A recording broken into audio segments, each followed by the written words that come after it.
peace tonight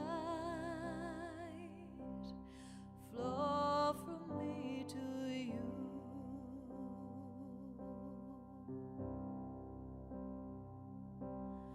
Words of purest light, crystals in your gaze,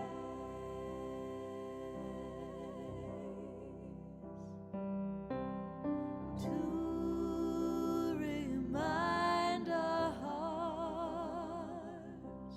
we open in your name.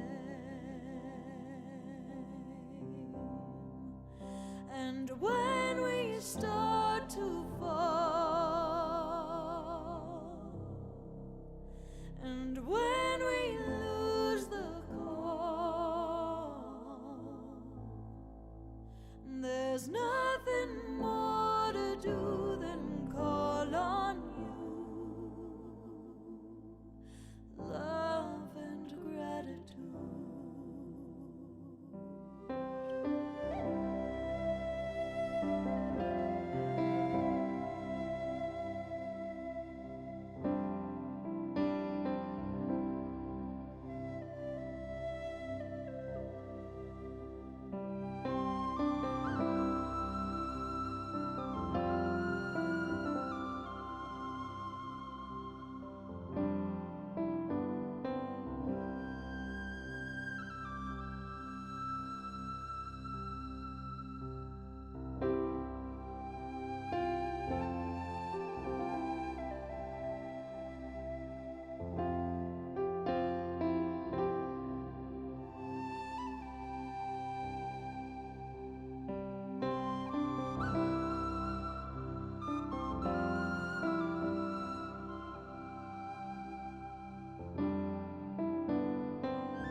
And when we start to fall, and when we lose the call, there's nothing more to do than call on you.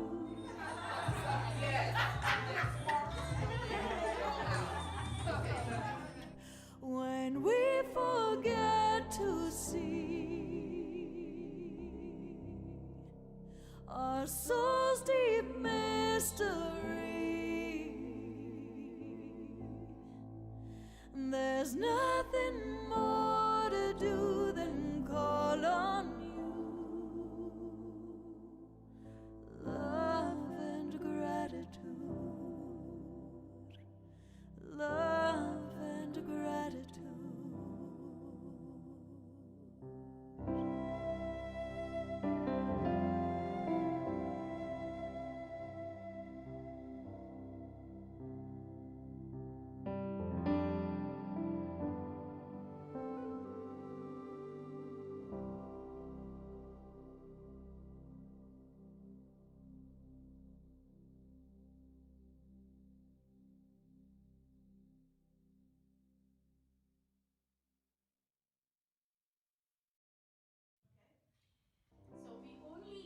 Happy Easter, everyone.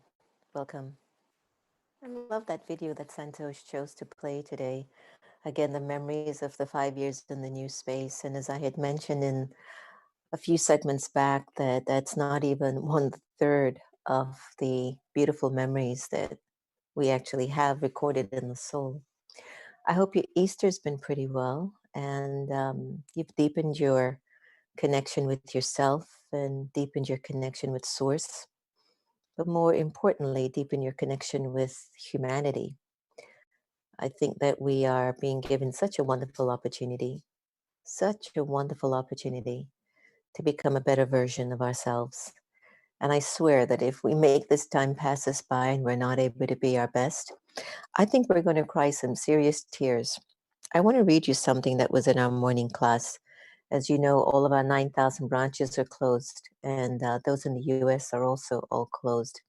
So we've retorted to the online version of spirituality. And to be very frank and honest with you, I believe I'm doing this from our spiritual sustenance. What started out to keep the staff up and inspired so that when our doors would reopen, that they'd be still those spiritual sparkling angels that they were when we closed, has now become a daily program for everyone. So our 4 o'clock session was very rich today. We connected to India and had some deep meditation and deep silence. And when we talk about deep meditation and deep silence, we're focusing on the reemergence of the original qualities of our personality. Something's missing. Um, there's a lot of space left inside of us that has the capacity to be filled more with love, and not just an ordinary type of love, but a higher love. And I know we can feel it. And with all of this solitude and quietude that we have now, whoever you're living with, or if you're alone, or even if you happen to be watching the news or scrolling through your Twitter or social media, check if your heart is getting pinched, tightened. That's a sign that there's still some space. I felt some pinches, and I was just like, oh, oof. That means I still have a lot more room left to fill myself up, because there's a saying in Jamaican, an empty barrel make a lot of noise. So similarly, if the soul doesn't have the richness of its original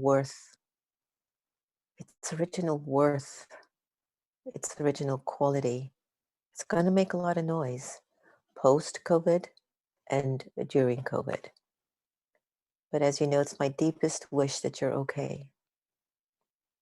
I know it might be really tough on some days. Some days will be better than others. But please promise me, promise yourself, promise your loved ones, you're not going to give up too easily. This is your fight. This is our fight. But this is also our golden opportunity. So please promise me that you'll stay strong and stay true. Okay? All right. I have to read you the blessing of this morning. Now imagine this is the wave of 1 million students throughout the whole world, and you're getting a bit of this blessing today. Why I thought that I would read it to you, I think it's appropriate for my friend and guest that's going to be joining us to have a heart-to-heart conversation for Easter, to deepen our relationship with Source. So many of us already have a relationship with Source, but there's nothing wrong if we want to deepen it. And sometimes tragedy becomes an opportunity for us to deepen the connection to Source. By the way, I enjoyed listening to Reverend Sylvia today, Unity of Washington, D.C., and she gave a wonderful, wonderful sermon at the church. So it was sweet to chime into her program at 11 o'clock today, after our 7 o'clock in the morning session. So hear this, everyone. I think you might like it. So I consider these blessings come from up above. I want you to kind of settle. The blessing is, may you be the one who can imbibe the power of tolerance and become loving to all and receive the imperishable sweet fruit of your good deeds. To tolerate something with love doesn't mean to die, or it doesn't mean to do it out of compulsion. But it actually means when you tolerate with love and understanding, you are living in everyone's heart with love. Isn't that beautiful? No matter how much opposition someone may cause you, even if he's fiercer than all the 5 vices, the algae that I talk about a lot, anger, lust, greed, attachment, and ego. And even if you have to tolerate things not just once, but 10 times like we're doing it now, even then, there will be fruit of the power of your tolerance. It will be imperishable and it will be sweet. Never have any feeling that you have to tolerate so much, and so that the other one should at least tolerate a little, that the other one should at least feel something. They should give in even just a little. No. Do not have any feeling. Hear this again. Feel this one. Do not have any feeling of wanting to receive temporary recognition, fruition for whatever good you do. Always have the feeling of compassion, which is the feeling of serving. Those who have the desire to continue to serve will continue to accommodate the limitations in everyone's personality. These souls will never oppose them because they're aware they're struggling with a limitation. That was the blessing of today. I thought it was so profound. And something that I'm thinking about for myself is just, Jen, clean out your heart to such an extent. Whatever governments do, your next door neighbor does, your beloved, your mother, your father, your auntie, your uncle, however they're showing up outside of you, the question is, have I transformed? And have I become so filled with the vibration and the experience of God's unlimited love? It's a high call, it's a high order. And yes, it's not easy to become something maybe you can't see, but we've had so many examples. We have the deities, we have angels, we have some of the sweetest grandmothers, we have yogis, we have friends, we have babies and kids. They remind us that there's a possibility that we can return to that level of love. I'm about to call my wonderful friend on, Marianne Williamson. I don't need to introduce her too much. She's done so much work that when I know people like Marianne, her bio does her no justice. She's guided by spirit. She's guided by a call, a giving. She's guided by love, as fierce as it can be at times. Whether she was on a podium, standing firm as a presidential candidate, a philanthropist, an activist, a humanitarian, a lover of all people. She'll love you if you're black, white, straight, gay, tall, short, Republican, Democrat.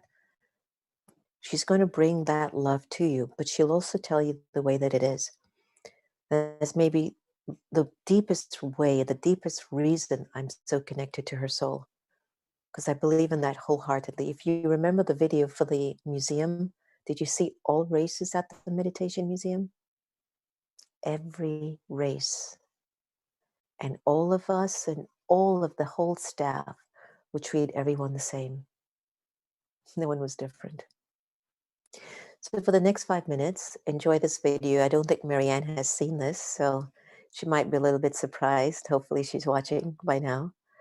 And just settle into this moment of reflection and prayer and contemplation for your Easter. And read through these quotes and phrases from her book. And just enjoy the moment, and I'll be right back with you.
I'm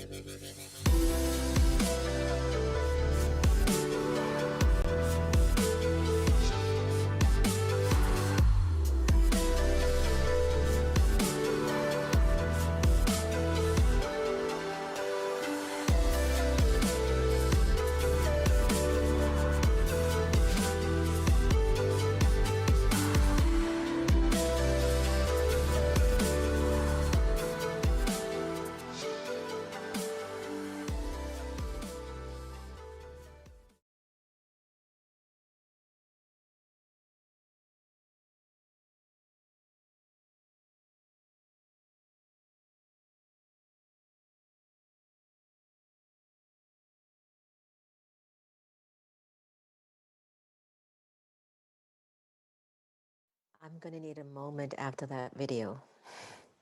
I just need a little calm. Each phrase, each line held me in a very special place just now. I almost feel like Marianne should just do a course on each line of that book.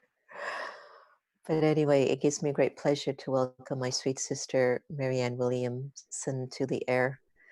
How did you feel when you saw some of those thoughts that were coming out of your head? I couldn't see it. There wasn't anything for me to see. I was Oh, watching something, but there wasn't anything on my screen. So I don't know what you saw. I hope somebody will show it to me oh, later. But thank you. you're welcome. There's a video that we had added onto the YouTube, and it shared so many quotes from your book. And it was just, I kept reading it over and over again, and it kept touching my spirit even deeper. Since I've been in exile, I don't call it isolation or lockdown, but exile, I'm doing like a conscience cleansing. So it's been interesting to just keep going in and just see what parts that are still hurting in Jenna that she needs to let go, clear up, and what parts of her she needs to keep empowering. And so, in terms of as we enter into this Easter, I'm just feeling a very deep sense of gratitude for the process that I think many of us are going in. And folks like us know the work that we do is hard work in a sense. It requires a lot of attention, a lot of effort, sometimes to make a lot of mistakes. But spirituality is about recognizing our mistakes and getting back up, you know. Well, you mentioned earlier that this is a time of purging and cleansing. And it's Mm. not only a period of purging and cleansing for our outer civilization, but also for ourselves. And that purging and cleansing, as you're saying, is difficult. It's like a detox. We detox psychologically and emotionally, just like we detox physically. The stuff has to come up in order to be released. There's a line in the Course in Miracles where he says, I cannot take from you what you will not release to me. We have to see those parts of ourselves that are unhealed, right? And of course, where we're neurotic is not where we're bad, it's where we're wounded. I remember years ago having a realization that really meant a lot to me. There was something in my personality, and someone pointed it out to me. And I went into, no, that's not true about me. That's just not true about me. That's not who I am. I've been there. And then someone in another part of the country who did not know the first person, a few weeks or months, I don't know what it was, later said the same thing. And that took me aback. And I knew that I had to look at something because I knew that both of these people were truth tellers. And I saw something, I realized something interesting. I had been deep looking in the mirror at bay because I thought I would be overwhelmed with self-hatred if I looked at the truth about myself. But what I realized then was that what I was when I looked honestly at that trait was almost overwhelming compassion for myself because I realized, wow, you had to have really been wounded as a child to have developed that personality characteristic as a defense. There must have been a lot of pain in you that you thought you had to develop that. And it was a real shift for me because I went from not wanting to look at my own stuff to a place where, okay, bring it on, because I know if I look at it, then I can say, dear God, take this from me. And also the traditional psychotherapeutic model is, well, I got to figure out what in my childhood, what mommy did, what daddy did. And I found in my life that doesn't really help me, because no matter where I got it from, it's mine now. So instead of figuring out where I got a trait, the real work is getting the fact that you have that trait, recognizing that you've hurt yourself and others with that trait, and asking God to take it from you. That is the painful purging and cleansing. But so obviously, our being forced to stay home right now, it's like the only person you can look at is yourself. I know, but can I Or tell you something? people who are I close think to it's a I think it's a blessing for us, Marianne, you. because we have been all over the place looking at everyone else complaining and arguing. And this is where I think a deep quality of courage is emerging in civilization, because you're going to need courage and you're going to need the virtue of honesty to look at yourself. Um, Piggybacking on what you're saying, and just to share with me, when you used to go in and you saw that, I wouldn't say that character defect, I would say that character limitation that would rub people the wrong way. And everything in your conscious mind is like you're trying to bring the best forward to make everybody happy. But there's always a selected group of people that just be like, "Mm-mm, I see something else in you." How do you take care of that tender spot inside that seems to feel like the wounded child, or the vulnerable one, the one that feels like it doesn't have the power to overcome whatever it is that they're saying or seeing about you? How did you handle that? I'm a little confused. Do you mean, how do I handle looking at things in myself, or Yes. How did you handle when, you are being pegged as something that you don't necessarily feel you want to own? And in terms of you being told about that specific character limitation, it that was makes you feel very weak, very sensitive. well, And that was a long time ago. On the kinds of things other people would call me on, I've got that layer kind of mastered enough.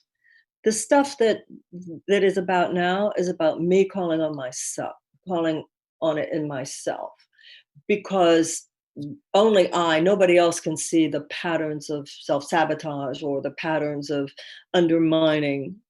um, I find it very painful. And it makes you recognize that there is that adversary within us all.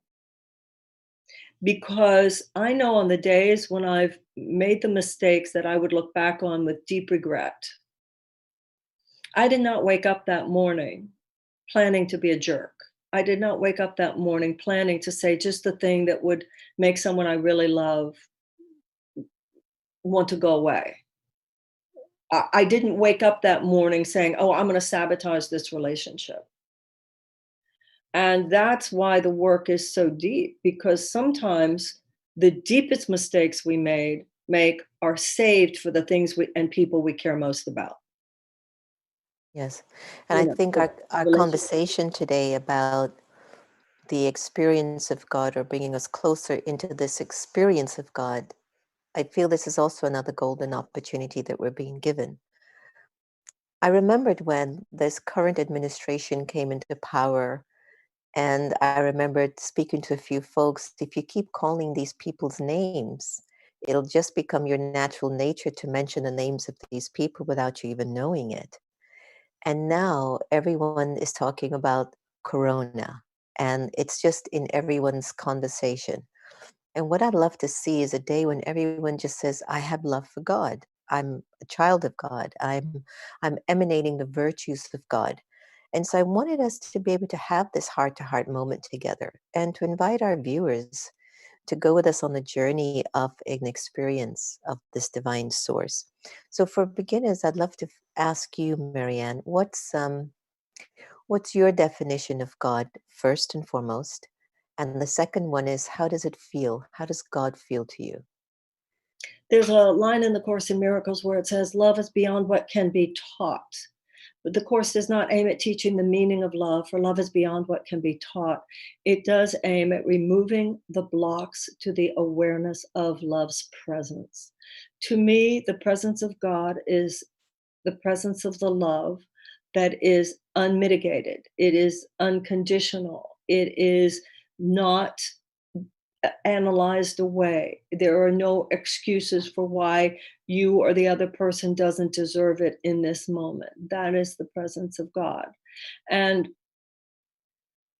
you talk about the current administration. And I think the sweet spot that we all need to get to is that place where we can hold love for someone in passionate agreement at the same time, that we can passionately disagree and name what needs to be named without a withhold of love. And I think also what's important about this moment is that the level of purging, the level of cleansing that we're going through personally is the cleansing and the purging that we need to go through in order to transform the civilization. There's an intimate relationship between the purging and cleansing that's going on outside and the purging and cleansing that's going on inside, because what's happening on the outside in our civilization is just a projection of where we are collectively. So our healing, all of the stuff coming up is necessary in order for us to become clear enough space to bring our unmitigated, unconditional love to the world in order to transform and heal it. Beautiful. This is as big a time. I mean, it's biblical. It's like the flood or something. I mean, this is as big as it gets. Speak about biblical. Did you see Pope Francis today at the Basilica, MT? I didn't. Sharing his message. It was amazing, Marianne. Churches are closed. Churches are closed. Mosques are closed. Temples are closed. And it's Easter, but it's just every day. Every Sunday has passed. What have been your thoughts, Marianne, about, a lot of people have called and asked, where's God in all of this, Sister Jenna? And I'm like, well, he's been always there. But the question is, have you been tuning in? But here's my point. The religious places are closed at a time when the whole world is in a crisis. How do you see this? What's the role of God here? What is this messaging to all of us globally? There are many theories about where this virus came from. But all of those theories have one thing in common.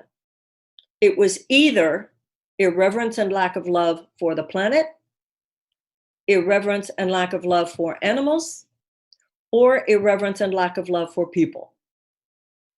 There's a whole panoply of theories about where this came from, but they all point to human error. That human error being heartlessness and lack of love and compassion. Whether this thing came from the wet markets, whether it came from the bats who came into the wet markets because of the cutting down of the forest, whether it came from a lab, and also the fact that we were so unprepared once it got to our country. No matter whether you're talking about the various attitudes of where it came from, or our own lack of preparedness, and I must say lack of compassion with which our government is treating the problem now. Those don't point to a problem with God. They point to a problem in us that our thinking and our behavior was so divergent from love, which is God. So the absence of love here was not God. We have free will. But there's another line in the Course in Miracles, which I find very relevant here. It says, free will means we can think whatever we want to think, we can do whatever we want to do. But when we think and behave without love, that's a miscreative use of our power. And there's a line in the Course in Miracles which says, there's a limit beyond which the Son of God cannot miscreate. You go far enough, there are going to be some results. And God's not going to interfere between cause and effect or karma. He will change you on the level of cause, which is what we're talking about here, but you have to change the effects. So for me, there's an issue here of our atonement. Yeah.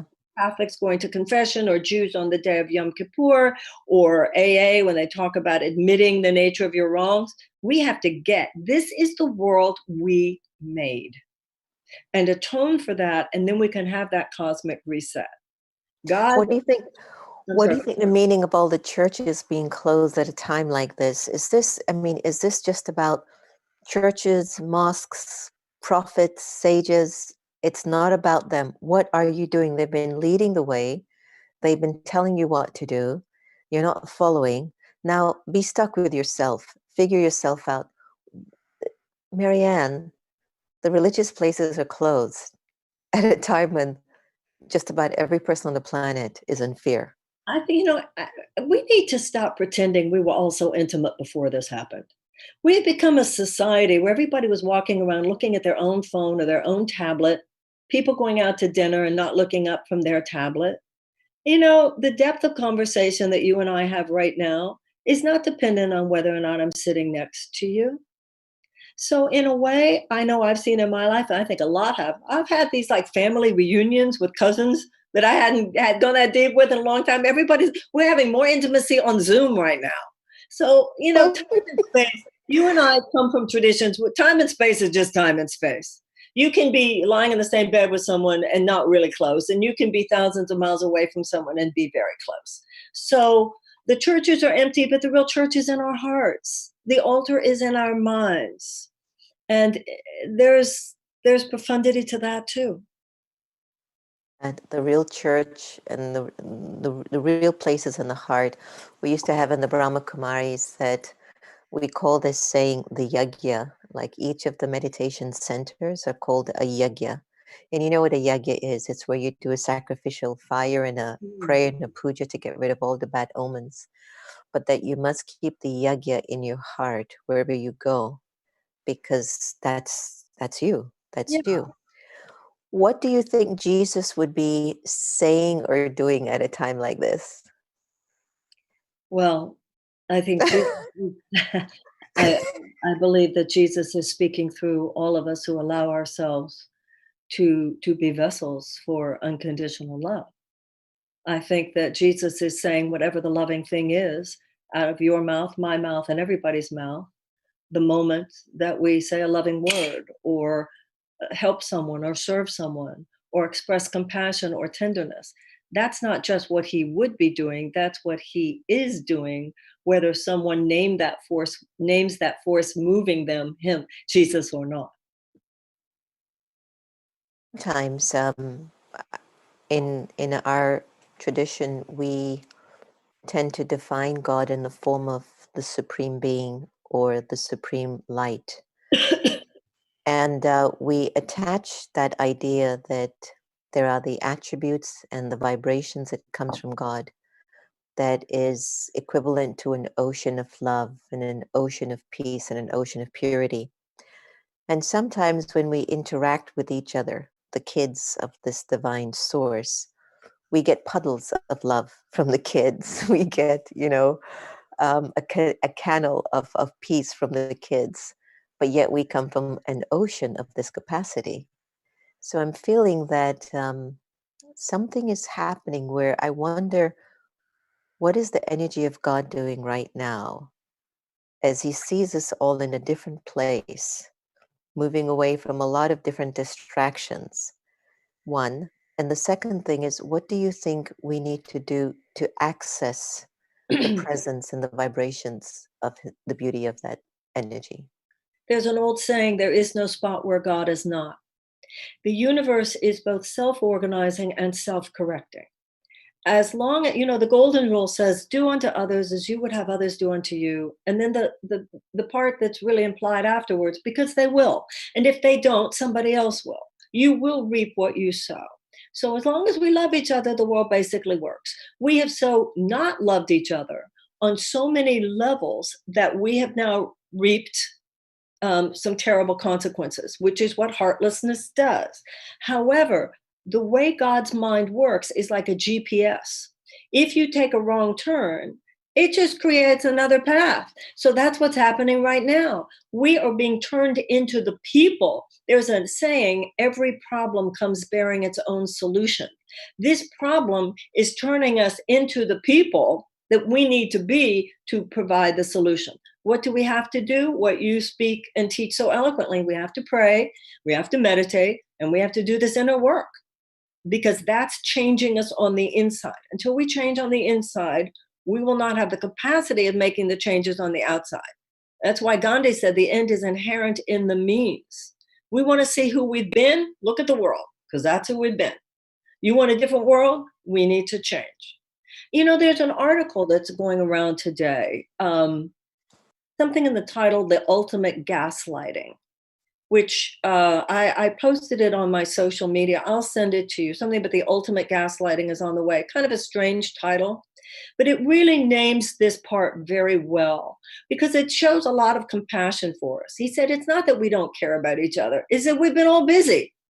You know, it's not that people don't care. And I think that on an individual level, we are caring people. I think the vast majority of people, many more people love on this planet than hate. That's not where the problem is.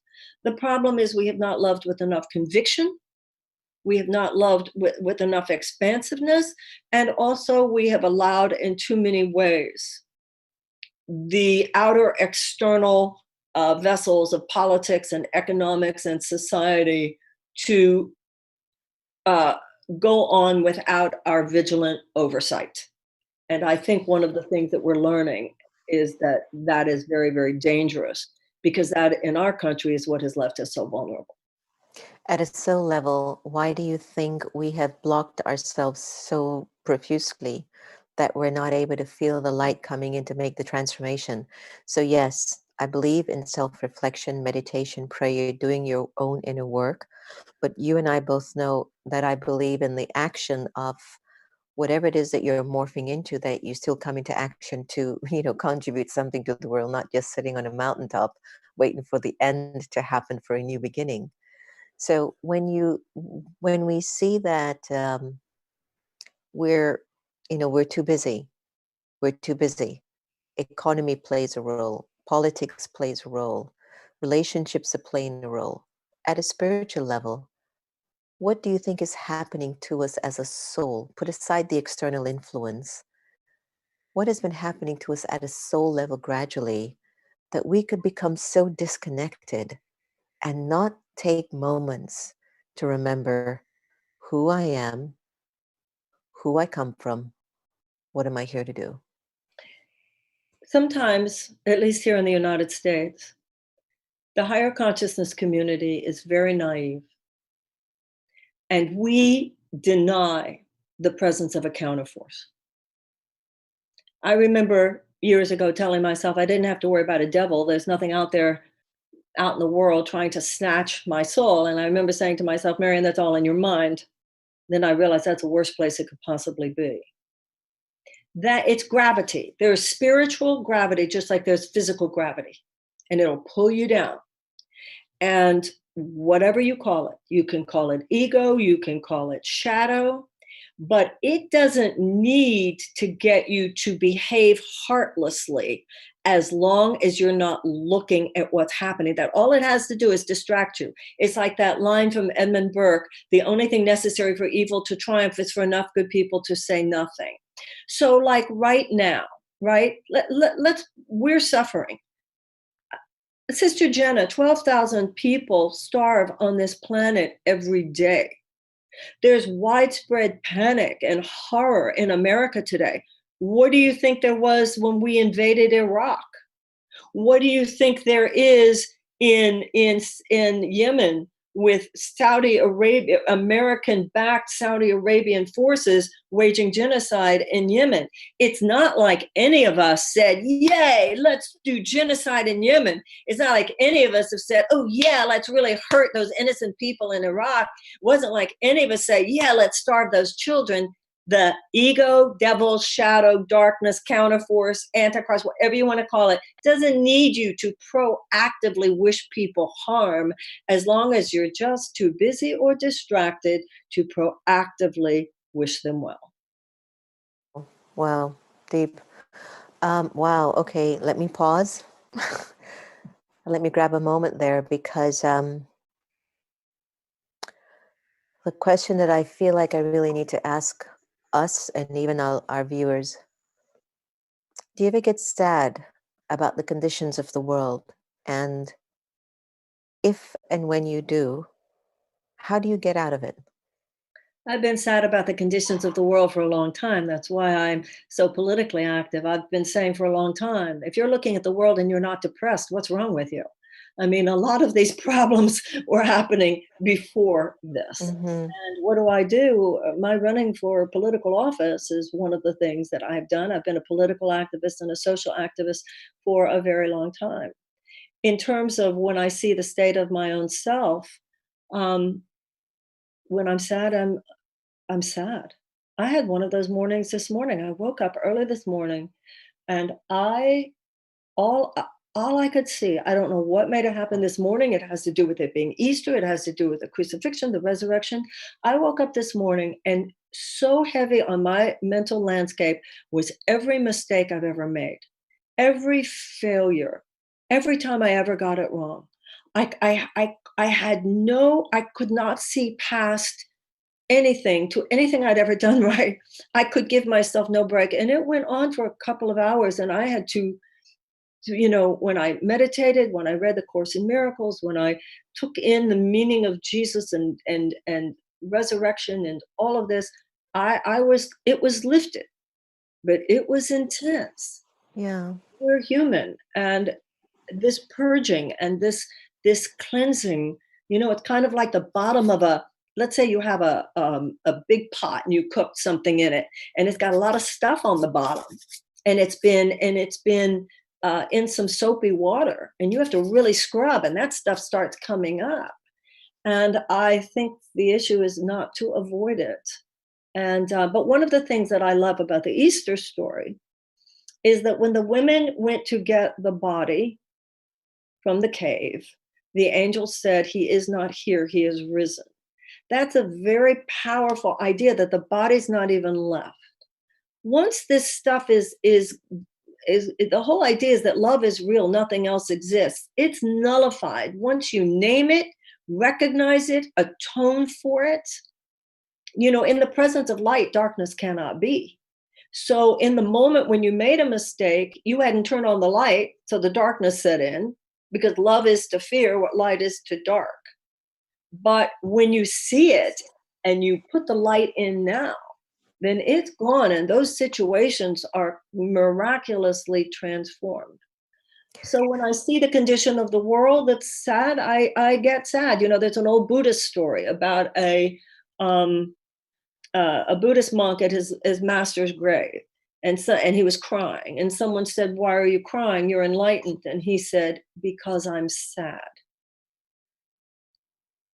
In fact, one of the things that I've talked a lot about in the last few years, Sister Jenna, is this cheap yellow smiley face that we throw on everything in American society, this cheap and shallow, happy, happy, happy. Until we're at the level of total enlightenment, even the happiest and those of us who are doing the best are going to have some sad days. That's not always bad. Sometimes that means the deeper work is going on. Only a sociopath has no remorse. Well, I've often felt that it's the pain that pushes me forward at times. Exactly. Not that I want that to be the only means to push me forward. I want love to push me forward, and it does. But I found it much more apparent that when the pain comes, it's as if I start to wake up more, to go ahead in my game of life, and I find it fascinating. In terms of what you shared, can I tell you that I was feeling you this morning today? I'm not surprised. I'm not I was surprised. gonna call you earlier too, just to talk with you, but my day went on with these Yeah. meetings, and There have I been felt times, you.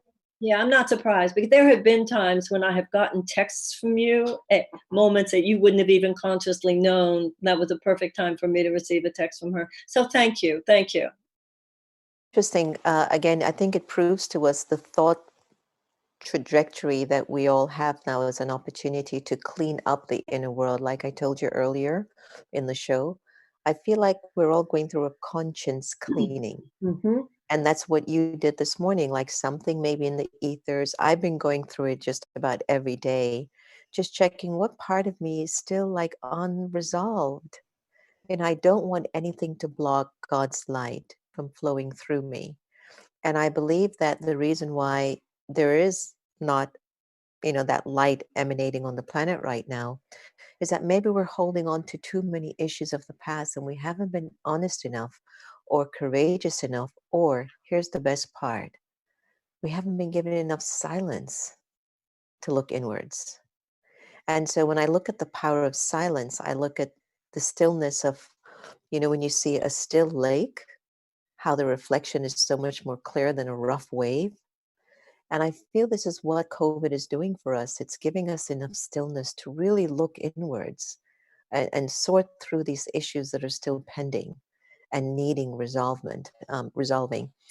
When you look at the energy of silence, what's your definition of it? How does it play out for you in your life?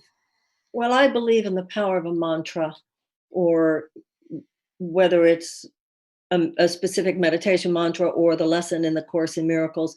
I do believe there are words and sounds that come from the divine that take us there, which is much more than staring at a candle. Do you know what I'm saying? And by the way, I want to go back a little bit to, I know for myself, like this morning was an example. In everything that I was naming where I went into the self-hatred because I'd gotten it wrong, I'm Marianne Williamson and I should know better. Our capacity, like they say in AA, that addiction is sly and insidious. The ego is so sly and insidious.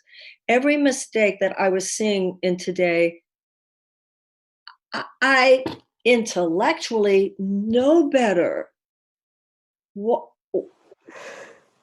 So it's very painful to face the divergence between what you intellectually, abstractly know and your ability to embody when it's something that theoretically is not a mistake. Becoming advanced spiritually, it does not mean becoming more complicated. It actually means becoming simpler in your capacity for universal application of what you know. So every time you made a big mistake, it was some principle which is pretty basic. You were judging rather than blessing. You were holding on to a victimization. You were making it about you. You didn't get silent and pray first. You were, things that so I think there's a level of disgust with self, which again is ego. I love how in the Course in Miracles it says, discomfort is temporarily aroused. That's conscience. But then if you hold on to it, that's just more ego. So the ego is the same voice that tells you to do something stupid, then punishes you savagely for having done something stupid. So it's I tell you, I just don't know where that ego came from. It's like a 2-year-old. It just won't get out of your way. Yeah. That's life, and that's the cleansing, and that's the purging, and that's the getting back to conscience, and that's the work, and this is the time to do it. And COVID, like you said, it's forcing us. It's a global pause, as you have said so often, that is forcing us to be with ourselves. So, we are such an adrenaline-driven society, addictively so. Let's go, let's do. Why? Because we're avoiding the deeper work often. Let's go to the movies. Let's go do something. Blaise Pascal, the French philosopher, said, every problem in the world stems from man's inability to sit quietly alone in a room. Yeah. A lot of my friends thought that I would be climbing up the walls, being in exile. And the irony is I've been loving it so much. I met a guru, Swami Vedanta, many, many years ago. And I was speaking at the Swedish embassy. And when I got off of the stage, after making my address, Swami Vedanta called me over. He was in a wheelchair. And he just says, come here. And I said, yes, Guruji. And he says, your power is in your silence. Wow. And I remember looking down at him and I was like, why did he call me that? And then he said, always remember that. Your power is in your silence. And I said, yes, Guruji, I will remember that. And I walked away as if he reminded me, this is your power. Don't lose it. And that's what the world, I feel, will need after COVID, is spiritual, mental, personality, embodied silence. That when the words come out, it hits the mind and the heart, that it gives the ability to transform a soul. Now, I was looking at some of your posts. Thank you so much. Your Instagram. You've started to read parts of your book, A Return to Love. And I would love to find out why you went back to that book at this particular time, one. And the second thing is, I'd love if you could read us a passage on it Thank where you. God is concerned.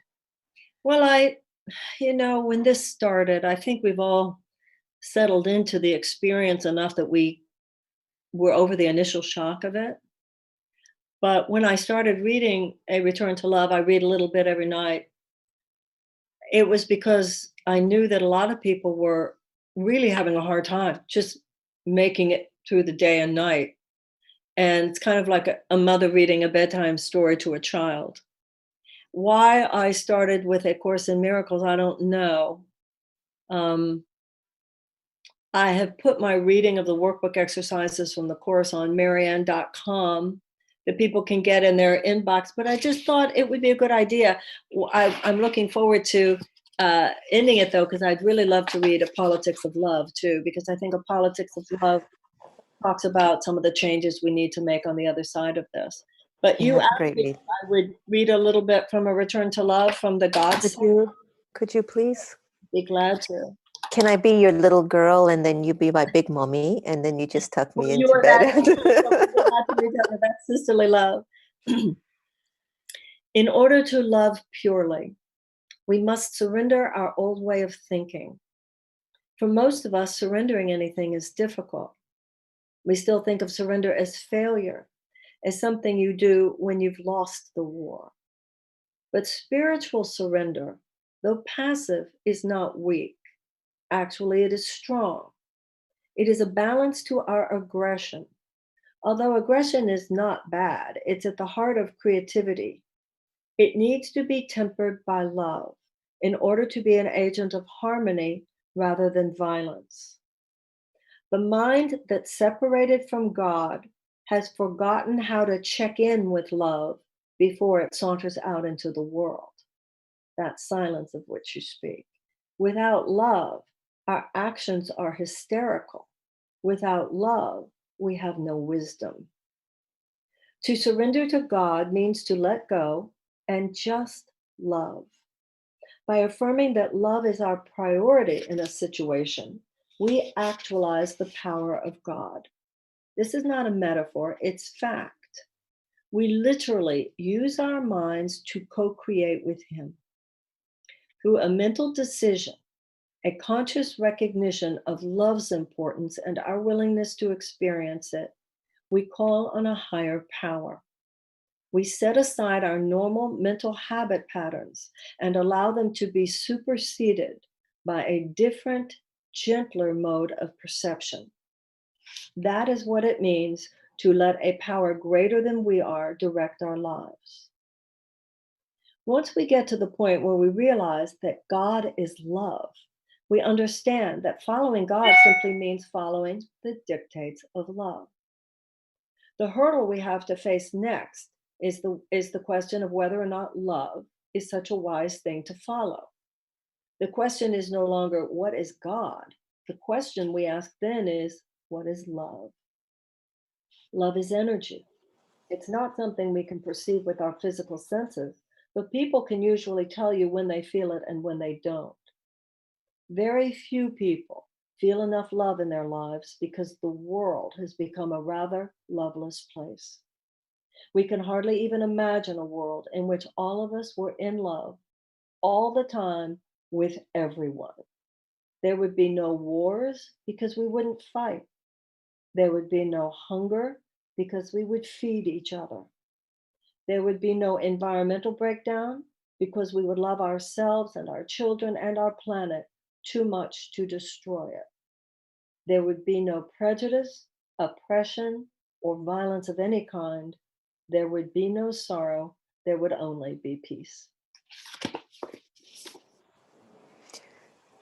Every time I get your words, I want to pause.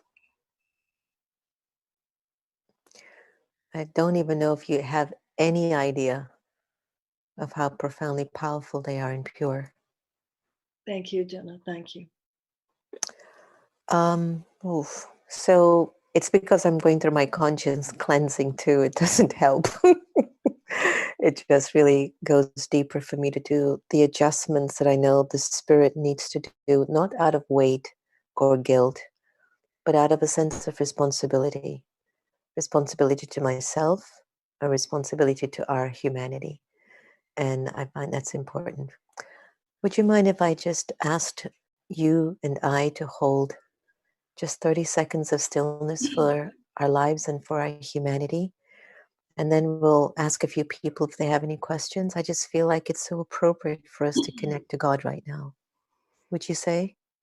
Absolutely. Yeah. I've just often felt that it's just in the stillness that all answers emerge.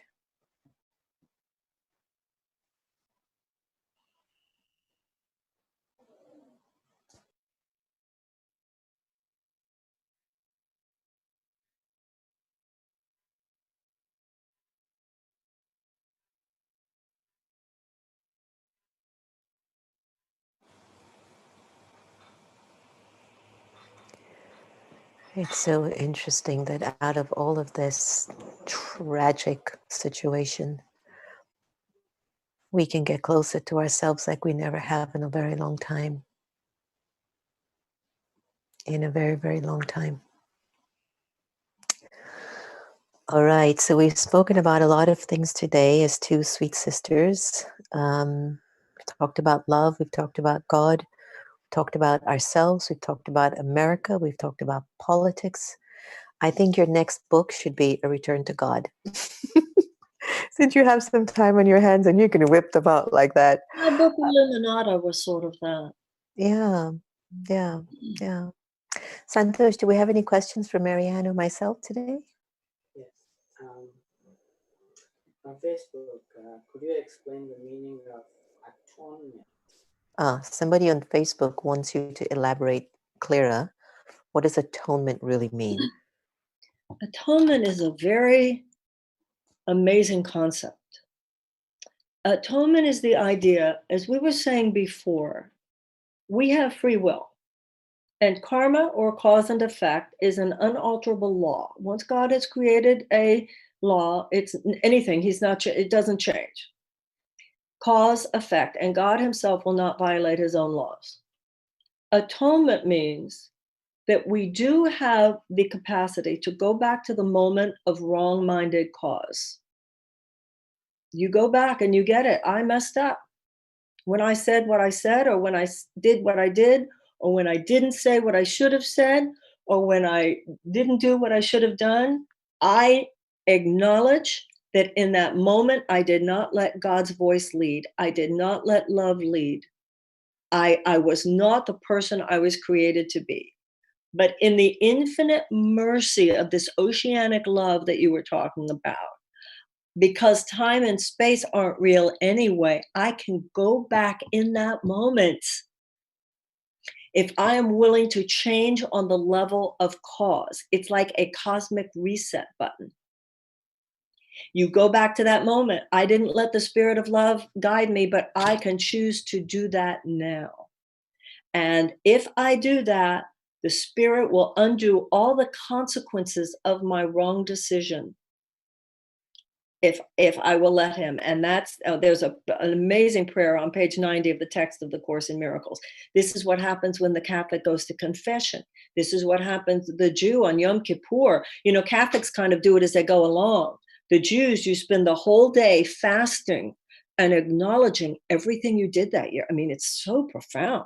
It's good indeed, but I think it's also useful and needed. We And need then in someone to AA, keep. right, and in Alcoholics Anonymous. So it's a universal spiritual theme Yeah, that is built into the universe. You know, all the great religious and spiritual systems have their version of it, that you can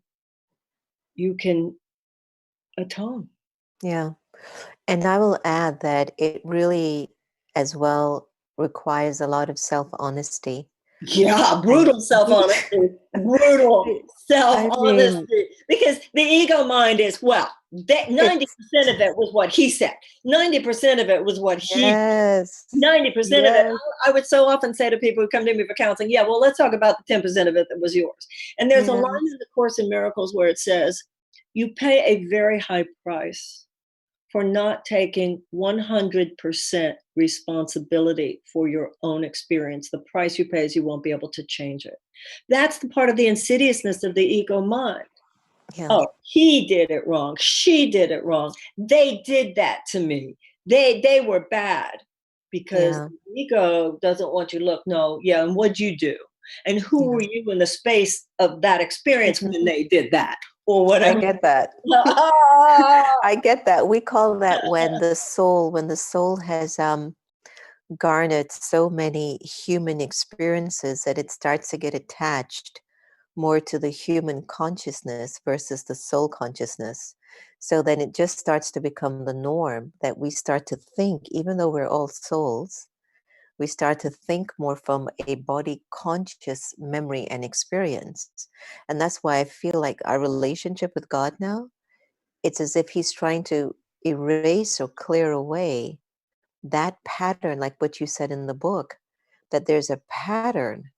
There's a pattern of that human limited consciousness that only the depths of his love can start to erase in my personality to bring me back to life and who I really am meant to be here. And I think it's really profound.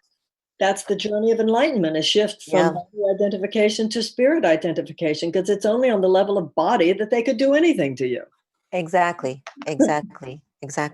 Santosh, do we have any other questions?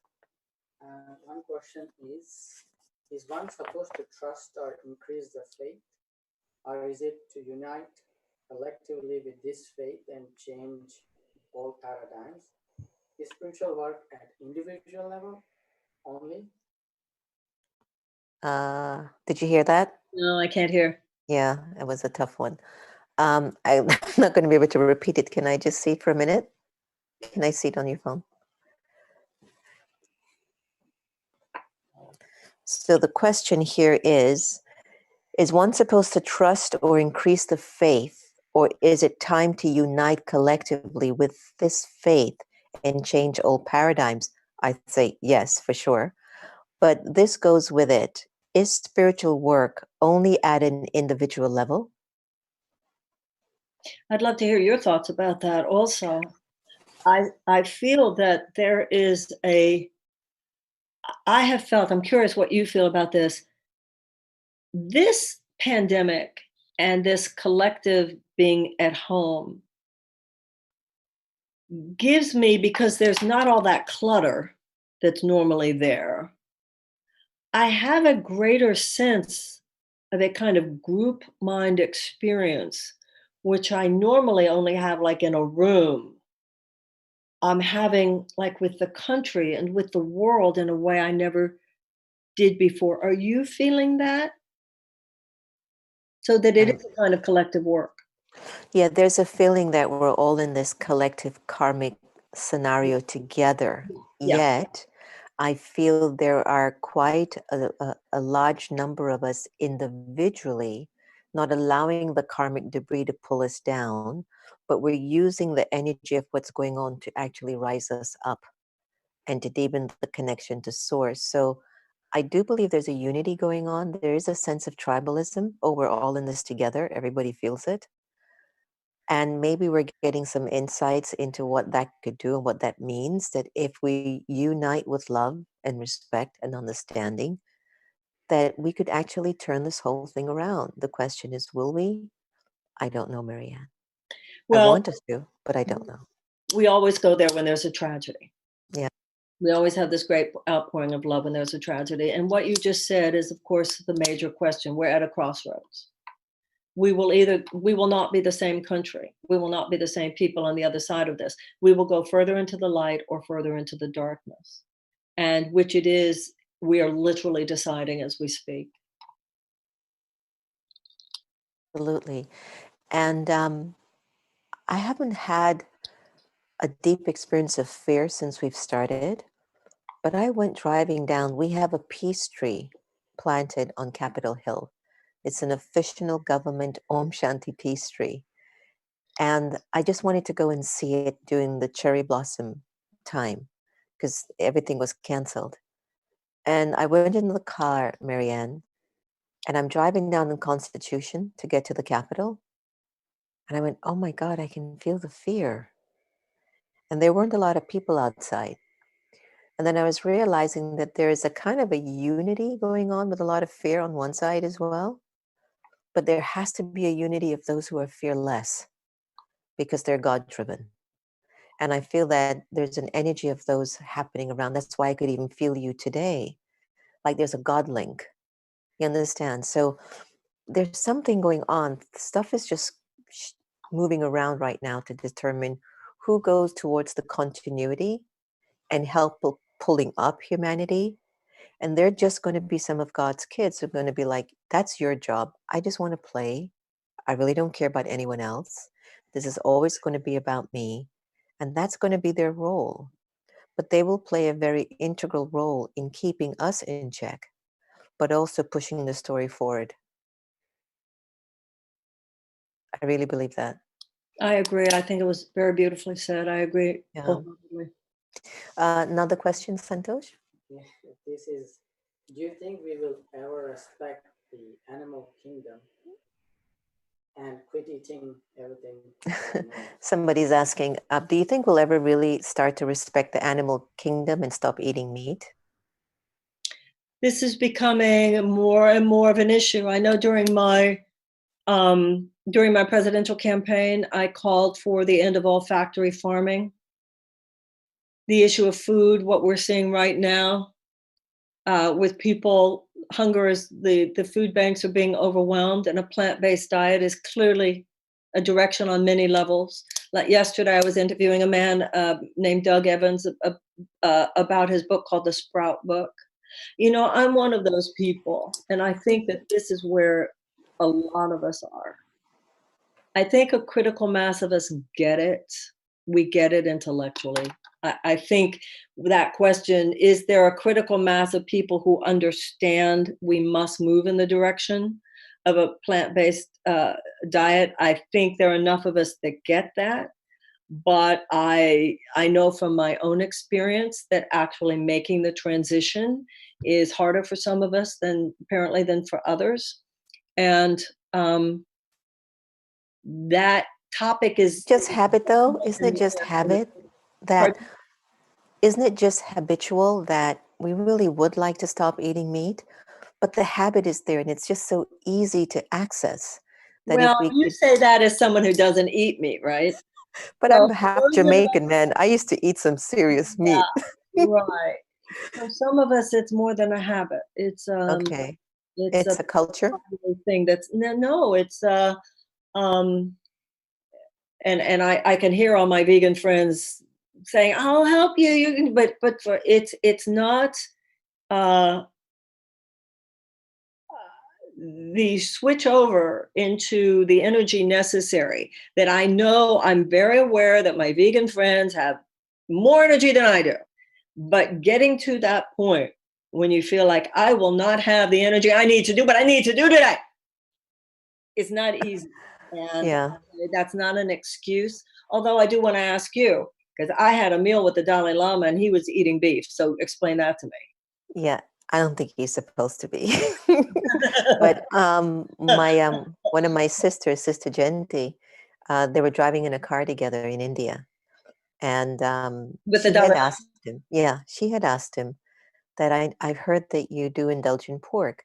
And she said yes, because of health reasons, that he really needed to have some of that kind of a protein. So of course it's an individual choice, but I also feel that if we can just be more mindful as to how much we consume, we could still preserve and help the planet.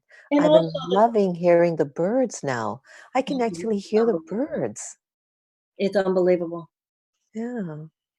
But, you know, we can even, there's an issue of animals, even besides the issue of the plant-based diet. in terms of compassion. Now, someone said to me on the interview yesterday, how can you talk about compassionate slaughter? Because it's still slaughtering a living thing that doesn't want to die. I hear that. But I do think any way we can lean into the conversation of greater compassion for animals, I think the country is ready to go in that direction. I think that once back in the day, 30 years ago, when we used to eat vegetarian, it was like so disgusting.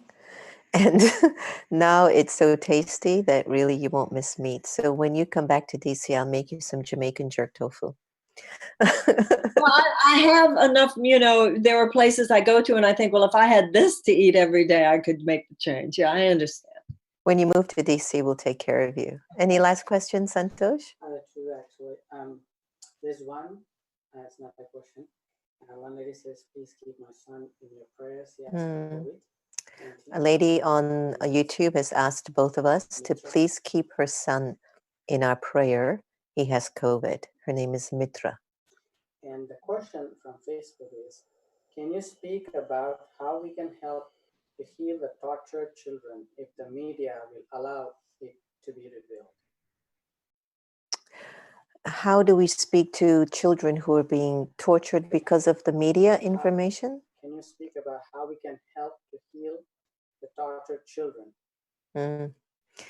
So the question is, what can we possibly do with the resources that we have and where we are and who we are to help children who have been tortured? And especially the media doesn't do much work to help individuals to support them, like, the kids in Syria and so on. What are your thoughts?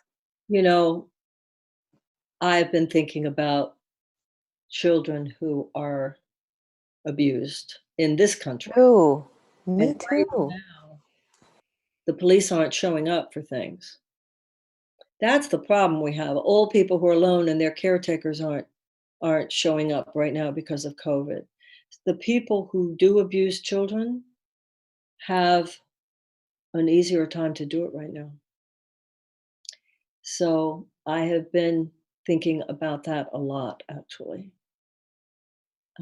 So children all over the world, but the normal institutional protections, as inadequate as they are in this country, are even lessened today because of COVID. And I think a special prayer for children is very much in order. Powerless Let's do children. one tomorrow. Let's do one for them tomorrow. I think it's really important. You're right. Yeah, I've been feeling the same. And that was an area, remember you wanted to propose a department for children? For that, we have millions of traumatized children in this country, much more than we admit or acknowledge because they don't vote. So the political establishment basically ignores them. We have, Right. families services within our health and human services, but it is completely inadequate to the task. We have millions of Americans. We have 13 million American children who go to school hungry every day. And many of those children, one of the things going on right now is how are they being fed? But the food banks right now are overwhelmed. We have millions of American children who go to school in classrooms where they don't have the adequate school supplies to teach a child to read. That child then has a greater chance of being incarcerated than have graduated from high school. We have right now throughout America, and it is very common in our public schools for there to be trauma rooms. So great are the behavioral dysfunctions, which are just screams for help on the part of American children. So the levels of breakdown that preceded this, I think, as you and I have been talking about, there was so much going on that led to this. And Of course. an energetic level, things we weren't even looking at the way we should. Of course. So let's just say, for example, let's say you and I held a little secret on the planet. And you and I believe that the energy of God has descended. The energy of God has come. Okay. And we need to find a way to disseminate this message so that abuse to children can end, so that greed ends, so that domestic violence ends, so that rape ends, so that torture, wars, famine, genocide. And we're given the assignment because now we know the energy of God is here. So imagine the energy of God's light is here, and He's touched my consciousness, He's touched your consciousness, and He says, I need you to somehow share with my children that I'm here because they have to change their ways of thinking. How would you do it? How would you disseminate that message? It's Exactly. Easter. You can Exactly. play with this game. Exactly what you and I are doing. I mean, it's not like I did an Easter message today. You do meditations every morning. We're doing this. I ran for president. You have your whole organization. You and I, nobody, I don't know about you. I'm not a perfect person, but nobody can say we're not trying.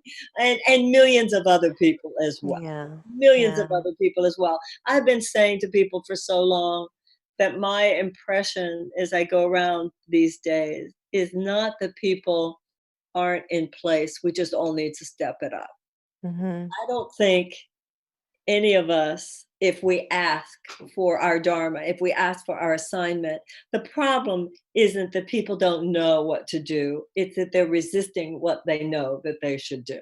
Should do. If you just Yeah. own what you know, everybody knows. For some people, it's I got to pick up the phone and call my mother. For some people, it's like I got to forgive my ex-husband. It's for some people, I need to become politically and socially active. And for all Yes. of us, in a way, it's all of the above. So Yeah. I don't think it's that we don't know what to do. It's that we have to own what we know now. We know Beautiful. the era of data collection is over. We have to own what we do know now. Step it up. Beautiful. That's how I see it. I love that because when I first came into my awakening, I was like, okay, yeah, God's great, wonderful, good for you. I'll catch you up later. But now I'm going to be here to do service. Exactly. Marianne, Well, that's after how 4 we or are. 5 years. Like I'll serve the processes of enlightenment Tuesday and Thursday between 2 and 4. So here's what happened.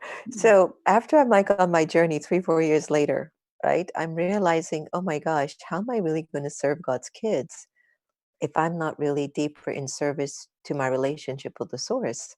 So here I am almost 30 years later.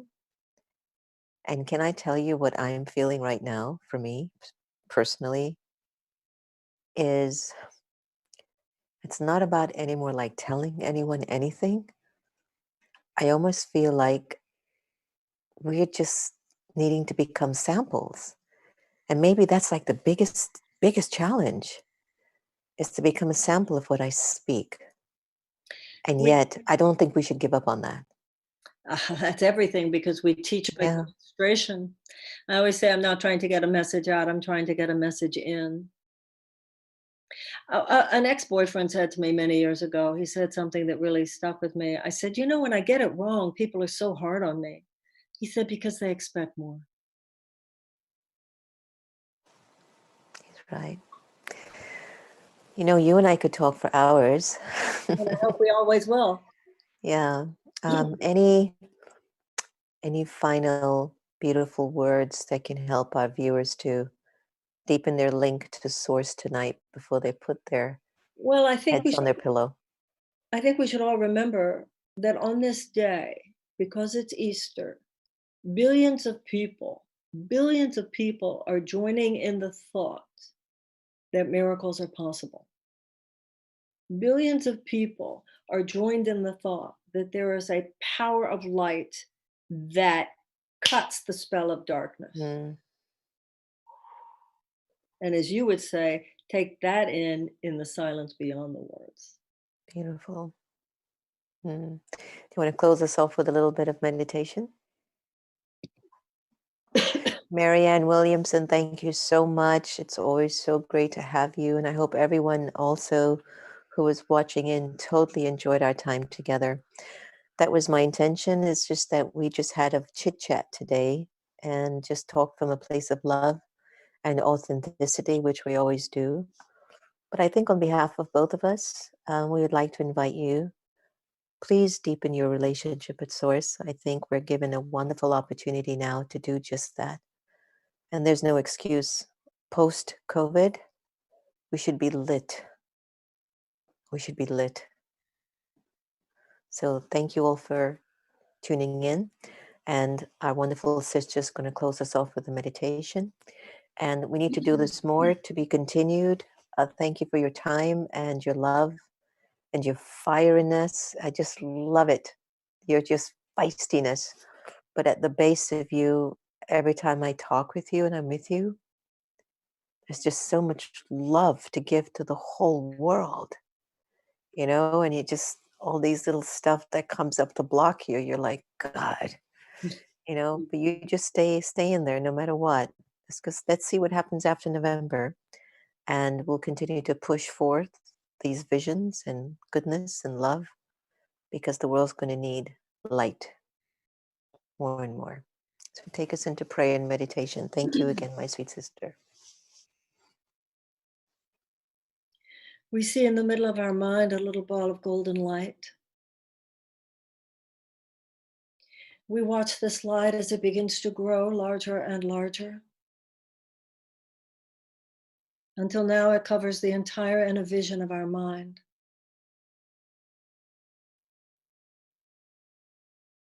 We see for ourselves within this light a beautiful temple. We see a garden that surrounds the temple. We see a body of water that flows through the garden.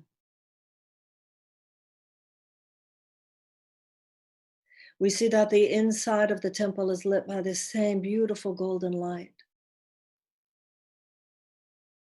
And we are here, for we have been joined together within the golden space of the source, the light, the love, the God that is the creator of all.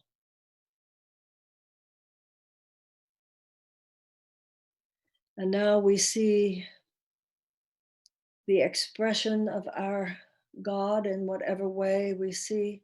Today is Easter. Many see the image of Jesus.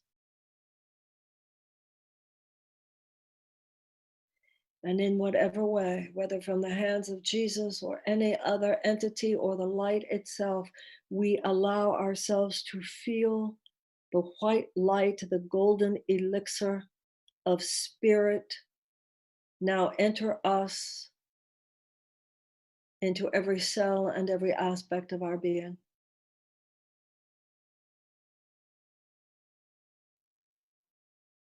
It forms a mantle of blessing and protection around us.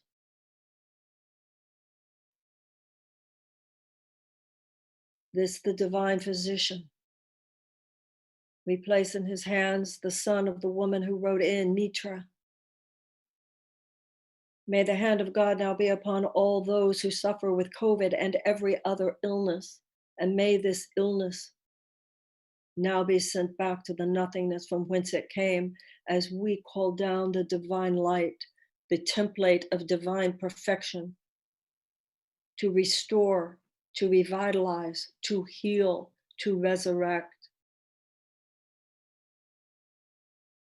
Every cell awakens, every mind awakens, every heart awakens. Every body and soul is lit. Neuroses, defects, diseases, dysfunctions, pathologies now falling away, falling away, falling away from our bodies, falling away from our minds, falling away from our hearts. As the Christ, the Shekinah, the Buddhist mind, whatever image, whatever name arises and awakens within us. We bow, we surrender, we devote, we commit. We are willing to change. We are willing to transform. We are willing to begin again. We are willing to remember. We are willing to serve. We are willing to forgive. We are willing to let go of the past. We are willing to surrender our attachments, to surrender our grievances. In this divine moment, we are there in that space, if even for a moment.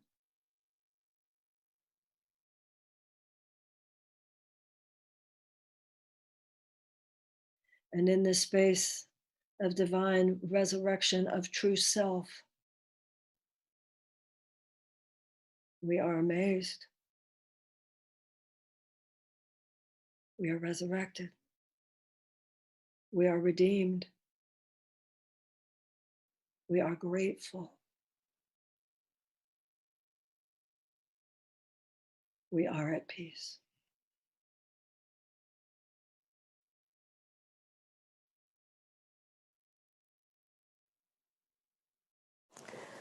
Thank you. Blessings. Blessings on you. I love you.